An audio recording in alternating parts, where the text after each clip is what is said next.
Hi everyone, Dr. Drew here from the Pompe Warrior Foundation. Thanks for joining us for our next installment in our video series, where today we'll be talking about the GAA mutation that results in the abnormal function of the GAA enzyme that leads to the problems in Pompe disease. Before we get into that specific mutation, I thought we'd talk about genes in general and DNA, and just like the rest of our videos, start with the basics and get more advanced from there. Now, the human genome is composed of 23 different pairs of chromosomes. Each pair contains one chromosome from your mother and one chromosome from your father. To get from DNA to the protein, there are a series of steps that the cell must go to transcribe that information.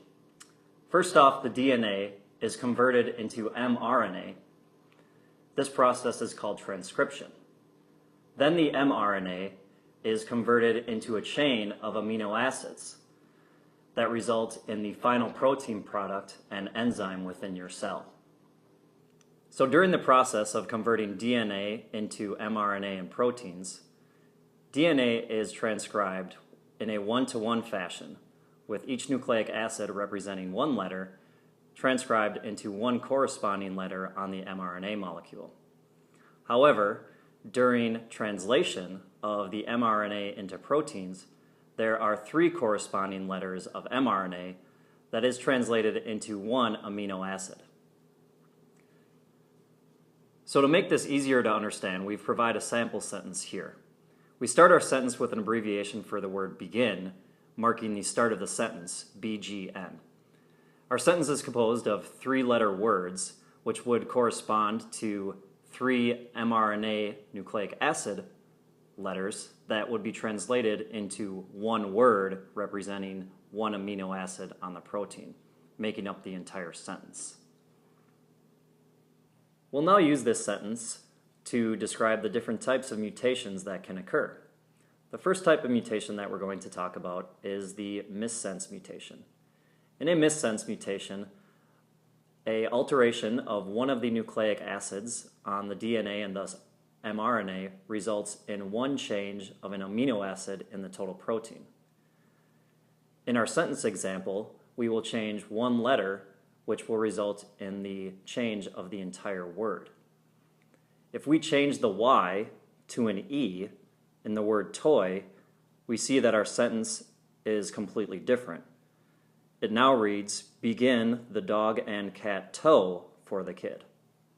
The next type of mutation we're going to talk about is a nonsense mutation.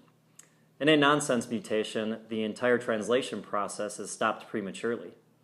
For our sentence example, we're going to illustrate this by changing the letter A in and to E. This results in the sentence now reading, begin the dog end, thus terminating the sentence. In a protein, this would result in the premature termination of the entire amino acid chain. The third type of mutation we're going to talk about is a synonymous mutation. In this mutation, one nucleic acid or one letter is substituted, but the overall word or the amino acid is unchanged. To illustrate this, we go back to our example sentence and we'll change the lowercase a in the word and to an uppercase A. We see that the sentence still reads the same as the word is unchanged, but the letter itself has been altered. The last category of mutation I'd like to talk about is what's called a frameshift mutation. Now there's two types of frameshift mutations. One is an insertion and one is a deletion. So if we start with insertion, what we're going to do for our sample sentence is insert a random letter in the middle of the sentence. If we insert an L in between dog and, the sentence becomes unreadable.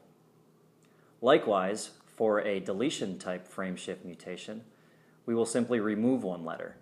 If we take out the A from the word and, we again see that the entire sentence is shifted and becomes unreadable once again. So to wrap all this up, let's take a look at our altered sentences side by side and compare them to the original sentence that we had.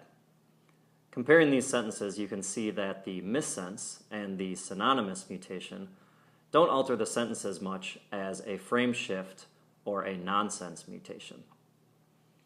Now in genetic disorders, this can be translated into severity of illness. Frameshift mutations and nonsense mutations are in general much more severe than missense or synonymous mutations. In Pompe disease specifically, this could translate into frameshift mutations having much lower enzyme activity compared with synonymous or missense mutations. However, this is a generality, and each individual may have different enzyme activity levels based on their specific mutation. Many of you first heard about Pompe disease when you received a newborn screening letter in the mail diagnosing a loved one with this disease. As an example, we're going to show two different screening letters side by side here. The patient on the right has two synonymous mutations in their GAA gene, while the patient on the left has two frameshift mutations. Now, the patient on the left will probably have a more severe form of Pompe disease with an earlier onset compared with the patient on the right.